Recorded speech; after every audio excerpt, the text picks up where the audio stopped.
Hello everyone. Today we're here at Millennium Sounds taking a look at the new Halo remote by Control4.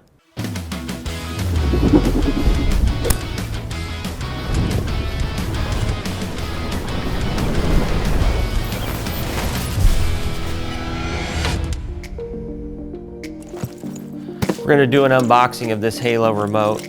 First of all, we took this out of the box. Here's the new Halo remote. When you open the box, there is a barcode. You can actually do the barcode for the remote install. So that's the first thing. Second, we're going to take out the foam the remote was in. Here's your charging base. And then this is the box with your power cord. So you have your wall wart, the correct adapters, and then the cord that plugs from the wall to the charging dock. Now once you have all this connected, pro tip, obviously you want to plug the Halo remote in on the charging dock and charge it before you start. Okay, so I'm going to open my camera and scan the instructions for the Halo remote. Once I scan the Halo remote instructions, it takes me to this screen. Once I'm on this screen, I'm going to hit the setup. I'll have to cut. 5 minutes later. Okay, so it says to go to the screen and then go to your Control4 system setup and the Halo remote will show up. Well, it doesn't. Went on here and actually set up the Wi-Fi. Once I connected to that room, it favorited that room as my main room.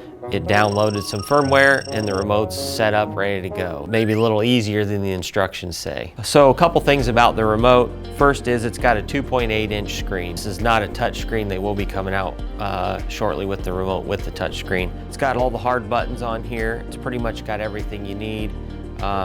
The coolest thing about this new remote is the Xfinity and the Apple TV voice control. So haven't set that up yet or tested it. We'll be having videos soon on that, but this is supposed to have voice control on the Xfinity and Apple TV, which is awesome. When you press the home screen on the remote, it takes you to your home screen.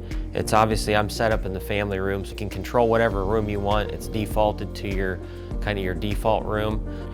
Second option on the Halo is sessions, so you can look at your audio sessions. Right now I'm showing Apple TV on. I can turn that off or on. Once I go back, obviously then I can control that source. So that source is playing now and I can control that.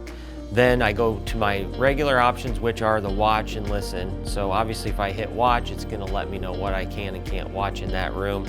Same thing with listen. The other cool thing is it goes to lighting. So on here, you're going to pick it and then it's going to go to your lighting scenes and then also your lights. So pretty cool. And this is all on your nice 2.8-inch screen, which is easy to use or easy to see, easy to view, and super intuitive on how to use it. Stay tuned for an in-depth look at the voice control of the Xfinity and Apple TV features. Thanks for watching. Please like, comment, and subscribe.